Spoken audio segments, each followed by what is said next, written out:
Welcome back, everyone. Today's deep dive is going to be all about how we express emotions in English. So, we all feel happy or sad or angry. Of course. But what's really interesting is how many different ways Yeah, we can actually put those feelings into words. absolutely. And that's what we're going to be looking at today. We've got a whole bunch of everyday sentences Oh, cool. that show all these different shades of emotion, from like joy and love to sadness Okay. and even anger. So we're going beyond just, a simple dictionary definition of Right. happy or sad. Exactly. We're going to uncover all those subtle ways we use language to really capture what we're feeling. Yeah, because Yeah. you know what sadness feels like, but how do you actually describe it? Yeah, how do you put it into words? And, Yeah. and that's what makes this deep dive so fascinating. I like that. It's like we're going on a treasure hunt for all those hidden gems of emotional expression. I'm in. So where do we start? Well, let's begin with happiness. So instead of just saying, I'm happy, which is kind of plain, Right. our source material shows us so many more expressive ways to say it. Give us some examples. Yeah, like, I feel so grateful, or I couldn't stop smiling all day. Oh, I love that one. I couldn't stop smiling. Yeah, it just radiates joy, doesn't it? It does. And each of those phrases tells us something a little bit different about the experience. Oh, okay. Like, I feel so grateful that kind of happiness is tied to appreciating something specific, right? Yeah, like you're thankful for something. Exactly. Maybe it's for a person, maybe it's for an event, but there's that sense of gratitude. And I couldn't stop smiling. Yeah. That's just pure joy, It is. It's like you can't contain it, it just spills out. Yeah, yeah. I think I use that one when something really exciting happens. Like, I won the lottery. Exactly. Or, your team wins the championship. Yeah, something like that. It's that outward expression of excitement. Right. But sometimes happiness is quieter, like a deep sense of contentment. I don't know if I have a go-to phrase for that. Well, maybe it's not always about having a specific phrase. It could be more about a feeling of peace or calm. Yeah, Maybe you just feel a sense of ease and you don't need a lot of words to express it. maybe that's it. But you know what? It's so interesting that you're aware of those different shades of happiness within yourself. I guess so. That's actually a sign of something called emotional intelligence. Oh, okay. Now that sounds important. What exactly is emotional intelligence? Well, it's a big topic, Okay. but a core part of it is self-awareness. Self-awareness? Yeah, like being able to recognize your own emotions Okay. and how they affect your thoughts and your behavior. Right. So it's not just about feeling happy. It's about understanding why you're happy and how that happiness might influence what you do or say. So someone with high emotional intelligence wouldn't be hiding their feelings. Not necessarily. It's more about understanding and managing those feelings in a healthy way. Oh, okay, I see. So they might still feel angry, but they can choose how they respond to that anger instead of just, lashing out. That makes sense. And it kind of goes back to what we were saying about language. Right. The more words we have for our emotions, Yeah. the better we are at understanding and communicating their subtle differences. Okay, I like that. So emotional intelligence and a rich emotional vocabulary. They go hand in hand. Cool. But happiness is just one piece of the puzzle, right? It is. What about the not so happy emotions? Well, that's where things get even more interesting. I bet. Because sadness, just like happiness, Yeah. it's not a one-size-fits-all emotion. I can see that. And the way we express it, that can vary so much from person to person. Totally. Some people are really open about their sadness, while others keep it all bottled up inside. And even the words we use, Right. they can reveal so much about what we're going through. So looking at our source material, Yes. I'm seeing some phrases that really stand out. Oh, tell me about it. Well, one that really gets to me is, this really breaks my heart. It's Yeah. so powerful, Yes, it is. you can almost feel the pain. It's visceral. Yeah. But then there's another phrase, I feel empty inside. And that's a completely different kind of sadness, isn't it? It is. It's like sadness, but without the tears. Yeah. More like a hollowness. A void. Exactly. And this is why it's so important to go beyond just labeling something as sadness. Right. We need to explore those nuances to really get to the heart of what we're feeling. So this breaks my heart. Yeah, That could be about grief. absolutely. Or a profound sense of loss. Like something precious has been taken away. Like when a pet dies. It could be. Or when you lose someone close to you. Exactly. And I feel empty inside. That's more about loneliness or maybe Yeah. a lack of purpose. You're spot on. It's that feeling of disconnection, or maybe like you're searching for something you can't quite grasp. Wow.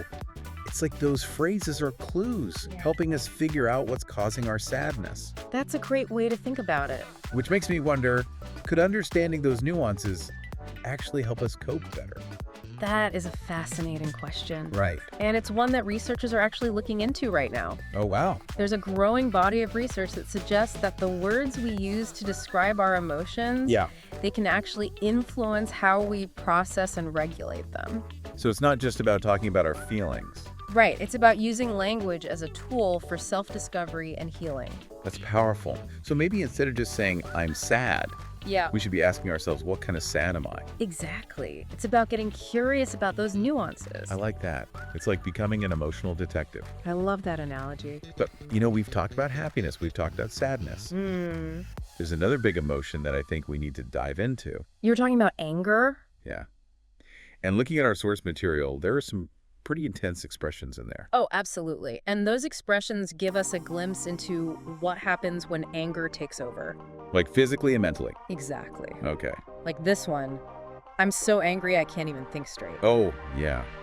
I've definitely felt that way. I think we all have at some point. Like your mind is racing, you can't focus. Right. And then there's I'm at my wit's end. Oh, that one's good. That's like you're on the verge of exploding. Exactly. And those phrases, they reflect the intense physical response to anger. Yeah, like your heart is pounding, you might even start sweating. Right. Your body is in fight or flight mode. It's like the language itself is mirroring those physical sensations. That's a great observation. It's like our words become a physical manifestation of the emotion. But it's interesting how anger seems so much more outwardly directed than sadness. You're right. Sadness often turns inward, but anger wants to lash out. Yeah. Like sometimes I just want to yell at the TV when I'm angry. And that's another key aspect of emotional intelligence. Recognizing how our emotions influence our behavior. Okay. And how that behavior affects others. Right, because sometimes our anger can hurt the people around us. Exactly. And that's why it's so important to find healthy ways to express anger. Like instead of yelling at someone, Yeah. maybe go for a run or something. That's a great idea. Or maybe try journaling or talking to someone you trust. Yeah, find a way to release that energy without hurting yourself or others. Exactly. It's about channeling that anger in a productive way. I like that. So understanding the different ways we express anger Yes. can actually help us manage it better. Exactly. It's about using language as a tool for self-awareness, communication, and positive change. Wow, this is already blowing my mind. And we've only scratched the surface of happiness, sadness, and anger. I know, right? There's a whole world of emotions out there waiting to be explored. We've got a lot more to uncover. I can't wait. Okay, so we've talked about happiness, sadness, anger, but there's another big one, right? Yeah, one that's a little more complicated, A maybe. little more, yeah. Love. Love, exactly. Yeah, and our source material actually has some really beautiful examples of how we try to put that feeling into words. I'm curious to see what we've got. All right, well, how about this one? I feel deeply connected to you. Oh, wow. That's deep. Yeah, it is, right? It's way more than just saying, I love you, It is. There's like a sense of vulnerability there, an intimacy that goes beyond a simple declaration. Yeah, it's like you're sharing a piece of your soul or something. Right. And then there's, I can't imagine my life without you. Oh, that one gets me every time. Yeah, it's powerful, isn't it? It is. I mean, it really shows how much the other person means to you. It does. And it also suggests that your life is somehow better or more complete because of their presence. Yeah, like they're an essential part of who you are. Exactly. And then there are phrases that are more about the impact the other person has on you. Like what? Well, like, you make my heart skip a beat. Oh, that's a classic. Yeah, but it's still so effective, right? It is. It's like you're physically feeling the effect of that love. Exactly. It's not just stating a fact, it's sharing a feeling. Yeah, and that feeling is excitement. Like you're giddy and nervous all at the same time. And that brings up an interesting point. You know, the language of love is often about expressing how someone makes us feel, Oh, okay. not just the fact that we love them. So it's not enough to just say, I love you. Well, sometimes it is, Right. but often we want to go deeper. We want to show them how they affect us. Exactly. And this is where things get interesting from a psychological perspective. Oh, how so? Well, you've probably heard of the 5 love languages, right? Yeah, words of affirmation, acts of service, gifts. That's right. Quality time, physical touch. Okay. And this idea suggests that we all have different ways of giving and receiving love. So maybe the phrases that resonate most with us hint at our own preferred love language. I think so. Like, someone who values words of affirmation might be drawn to expressions like, "You make me feel so special." Makes sense. Whereas someone who values acts of service might be more touched by actions rather than words. Like doing the dishes without being asked. Exactly. Or fixing that leaky faucet. So it's not just about expressing our own love. Right. It's also about understanding how the other person experiences love. And speaking their love language. Precisely. And this is where understanding emotional language can really strengthen our relationships. It's like learning to speak each other's emotional dialect. I love that analogy. But, for all the beauty and joy of love, Mm-hmm. it can also be a source of pain, right? Oh, absolutely. Heartbreak is a real thing. And looking at our source material, we see that phrase again, "This really breaks my heart," which we also talked about with sadness. That's true. It seems like a phrase that can apply to both love and sadness. Yeah, which makes me wonder, is there a connection between those two emotions? I think there is. Like, at least in the way we express them. You've hit upon a really important point. Emotions, they rarely exist in isolation. They often overlap, they feed into each other. So like, grief and anger can be part of heartbreak. Absolutely. And even love itself can be tinged with sadness when we think about the possibility of loss. That's so true. Yeah. It's like that Japanese concept of wabi-sabi, Hmm. finding beauty in imperfection and the fact that nothing lasts forever. That's a beautiful way to put it. Maybe there's a similar beauty in acknowledging that love can be bittersweet. I think so. It's about embracing the full spectrum of the emotion. The joy and the pain all mixed together. Exactly. And that brings us to a larger point about the complexity of human emotions. Okay, I'm listening. The words we use, they're just the tip of the iceberg. Oh. There's a whole world of nuance and interplay happening beneath the surface. Okay, so we need to dig deeper. We do. We need to explore those hidden depths to truly understand what's going on. I'm starting to feel like an emotional archaeologist. I love that. Unearthing those layers of feeling. Okay, but before we get too carried away with the metaphors, let's shift gears a bit and talk about another emotion. Which one are you thinking of? Fear. Ah, yes. Fear. Yeah, it gets a bad rap, doesn't it? It does. People often see it as a negative emotion. Something to be avoided at all costs. Exactly. But our source material shows us that fear can be expressed in more nuanced ways. Okay, I'm intrigued. Give me some examples. All right, well, how about this one? I'm so nervous about this. Okay. Yeah, I can relate to that. Right. It acknowledges a mild form of fear, like butterflies in your stomach. Right, like before a big presentation or something. Exactly. But then we have something like, my heart is racing, I can't calm down. Oh, okay. That's definitely a step up in intensity. It is. It points to a more intense physiological response. Yeah, like you're on the verge of a panic attack. Right. And this shows us that there's a spectrum of fear, from everyday anxieties to those fight or flight responses. So it's not just about being afraid or not afraid. Exactly. It's about recognizing those different levels of fear. And how they manifest in our bodies and minds. Precisely. And this is where understanding the language of emotions can be really helpful. Okay, how so? Well, if we can identify the specific language we use when we're afraid, Yeah. we can start to decode those messages our bodies are sending us. Oh, I see. So if I'm just feeling a little nervous, Mm-hmm. maybe taking a few deep breaths will do the trick. Exactly. But if you're feeling that intense panic, that overwhelming fear, Right. then you might need to remove yourself from the situation entirely. Or seek professional help. Absolutely. It's about recognizing what your body needs and responding accordingly. So emotional literacy is like a superpower. I love that. It gives us the power to take control of our emotions. Instead of letting them control us. Exactly. Okay, but speaking of control, Yeah. there's another side to this language of emotions that I'm curious about. What's that? How it can be used to influence other people. Ah, yes. The power of emotional language. Yeah, like sometimes it feels like people use their emotions to get what they want. That's true. And it's not always a conscious thing. Really? Sometimes we do it without even realizing it. So it's not always manipulation? Well, sometimes it is, Yeah. but often it's more subtle than that. 'Cause Okay. we might exaggerate our sadness to get sympathy, or we might downplay our anger to avoid conflict. It's like we're all playing this emotional chess game, trying to outmaneuver each other. That's a great analogy. Oh. And it highlights the importance of being aware of those dynamics. So we need to be emotionally intelligent, Yes. also emotionally savvy. Exactly. We need to be able to understand and express our own emotions authentically, Right. while also recognizing how others might be using emotional language to influence us. Okay, that's a lot to think about. It is, but it's an important part of navigating the complexities of human interaction. And it makes me realize that there's another layer to this whole conversation: What's that? culture. How does our cultural background influence the way we express emotions? That's a great question. And it's a huge part of the puzzle. I mean, I've traveled to different countries. And it's clear that emotional expression can vary widely. Absolutely.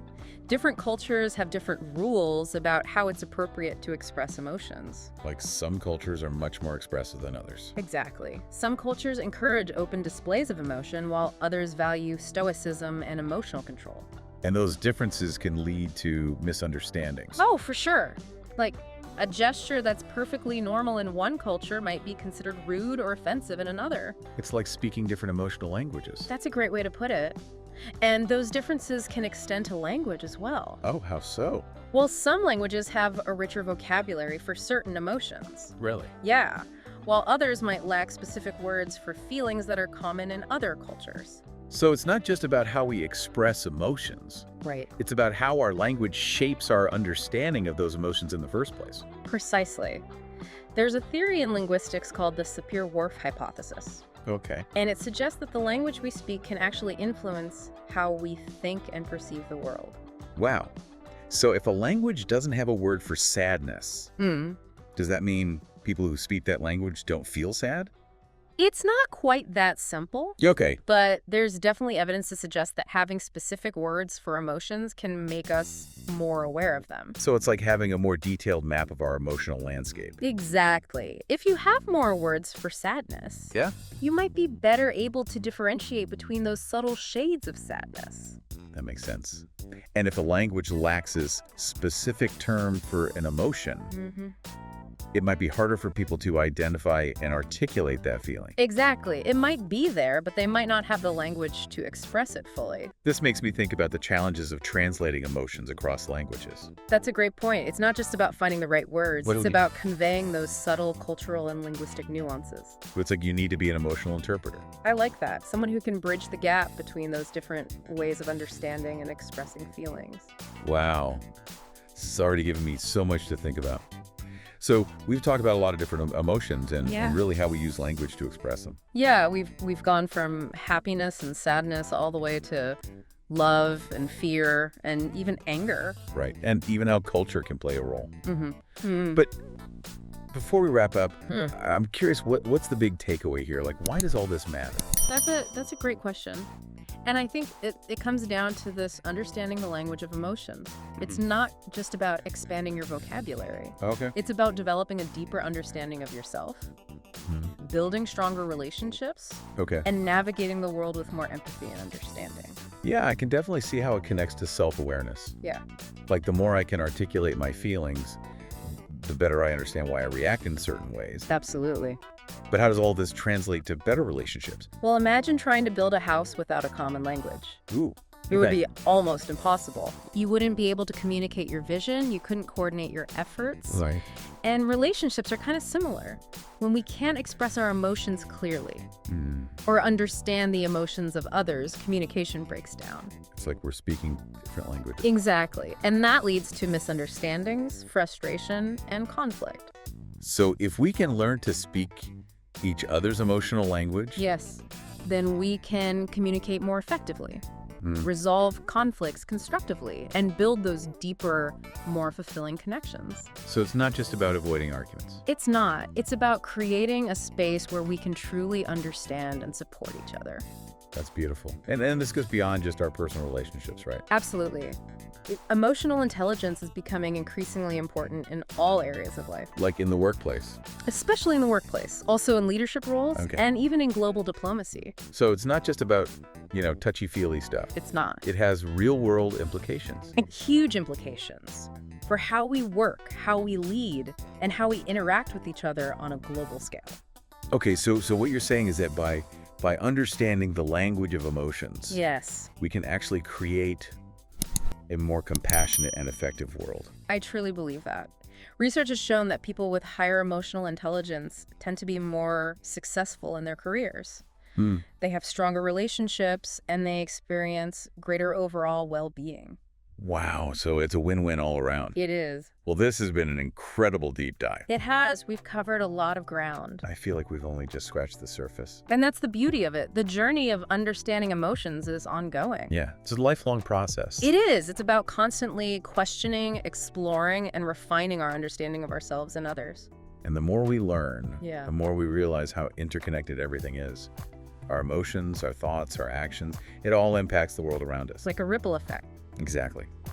So, as we wrap up this deep dive, I want to leave our listeners with a thought. What's that? Pay attention to the language of emotions around you. Notice the subtle ways people express themselves. And pay attention to your own emotional language, too. Yeah, what words do you use to describe your feelings? And how do those words shape your experiences? By becoming more attuned to this language of emotions, we can unlock a deeper understanding of ourselves, our relationships, and the world around us. This has been such an eye-opening conversation. I really appreciate you taking the time to break all this down for us. It's been my pleasure. And to our listeners, thank you for joining us on this exploration of the fascinating world of emotions. Until next time, keep exploring, keep feeling, and keep the conversation going.